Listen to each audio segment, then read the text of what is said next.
The stock market is a giant distraction from the business of investing.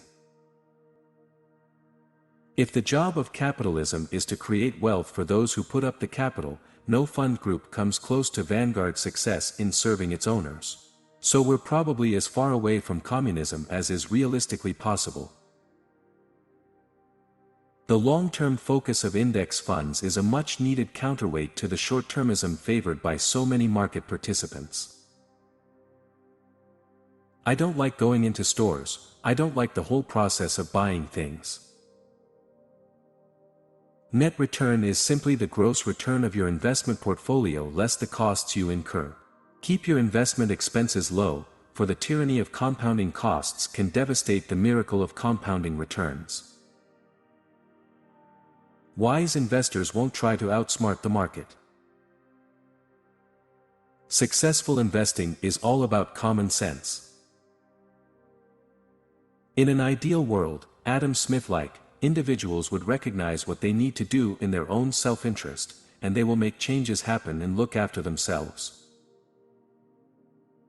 I think high turnover is definitively the investor's enemy, so you don't want to bring a high turnover philosophy to this business. You want to have a long-term philosophy.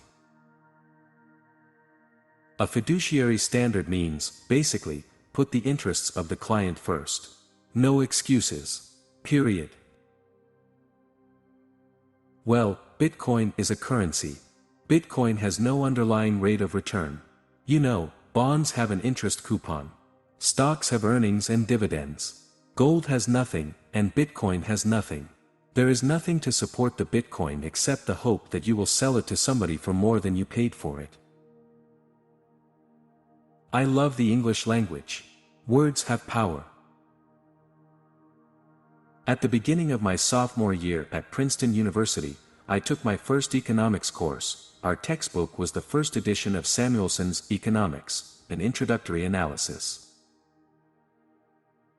If you put nothing away for retirement, I can tell you, to the last penny, how much you will have when you retire: nothing. My only regret about money is that I don't have more to give away. I seek the truth. While we would typically encourage young people to start saving for the future as early as possible, it's unlikely that a budding entrepreneur will be able to do so. The entrepreneur will need every bit of capital available for the business, which will likely crowd out personal savings. The best rule for philanthropy is to give until it hurts, as much as you can, because none of us can get through life all by ourselves. It occurs to me that, after the huge output of writing I've produced over the years, there is a close link between my twin careers as investment executive and financial writer. The power of the word and the power of the book have played a major role in turning my vision into reality. Eliminate emotion from your investment program. When our financial system, essentially our money managers, marketers of investment products and stockbrokers, put up 0% of the capital and assume 0% of the risk yet receive fully 80% of the return, something has gone terribly wrong in our financial system. There's no perfection in family life, and certainly we aren't perfect, but we're probably about as close as we can be. My favorite holdings are Vanguard's Wellington Fund, a balanced mutual fund which is a legacy investment from my first career at Wellington Management Company, and the Vanguard 500 Index Fund. Vanguard never would have happened if I hadn't been fired as CEO of Wellington Management Company, the firm that did the investing for the Wellington Fund and 8 sister funds. It seems to me, particularly for these retirement plan investors, the vast majority of whom are not particularly financially sophisticated, by far the best way is to invest in index funds. The reality of life is, if you have a bagel shop and everybody is pouring into the donut shop across the street, if you want to stay in business, you start selling donuts. The grim irony of investing is that we investors as a group not only don't get what we pay for, we get precisely what we don't pay for.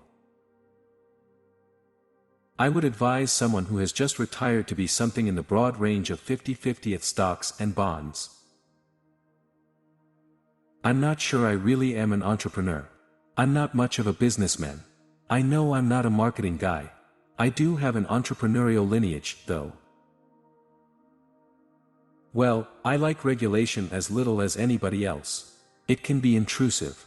It can be detailed. It can be bureaucratic. It can be unevenly administered. It can be unfair. But most regulations that we have for mutual funds and for banks are regulations that we earned. We did something wrong and we're paying a price for it. I do think that impact investing is not that effective. Shares go from investor A to investor B, and the company doesn't even know it. It's inevitably an ineffective way to communicate to the company your feelings. I almost hate to say how proud I am of my career and, most of all, helping folks get the returns they deserve. Invest as efficiently as you can, using low-cost funds that can be bought and held for a lifetime. Have rational expectations for future returns and avoid changing those expectations in response to the ephemeral noise coming from Wall Street. Glenn Whale is a good friend of mine. Investing is a virtuous habit best started as early as possible. In my long experience, one thing I know is that truth is elusive. If we wanted something, we had to earn it. The index fund always gives you the market return. I don't see any magic in hedge funds. New ideas that fly in the face of conventional wisdom of the day are always greeted with doubt and scorn, even fear. The average hedge fund manager is going to earn 0% in extra return. Every winter my wife and I take a week off and go to a resort in Florida. I liked the so-called Volcker rule. I would have separated investment banking and commercial, deposit banking, as we did under the Glass-Steagall Act. I would have brought back Glass-Steagall. I like Burton Malkiel's A Random Walk Down Wall Street. He comes to the same conclusion that I do, that indexing is the way. My little book of common sense investing says pretty much the same thing. While the interests of the business are served by the aphorism, don't just stand there. Do something. The interests of investors are served by an approach that is its diametrical opposite. Don't do something. Just stand there. If the fluctuations in your investment portfolio are reduced, the impact of emotions and behavior on your account is also reduced. With actively managed funds, people have big behavior problems. With funds that have done well, they put their money in, and when it has done bad, they want to take it out. U.S. companies are innovative and entrepreneurial. It is the power of words and books, explaining and dramatizing great ideas and articulating high ideals, that is the greatest weapon in the missionary's arsenal.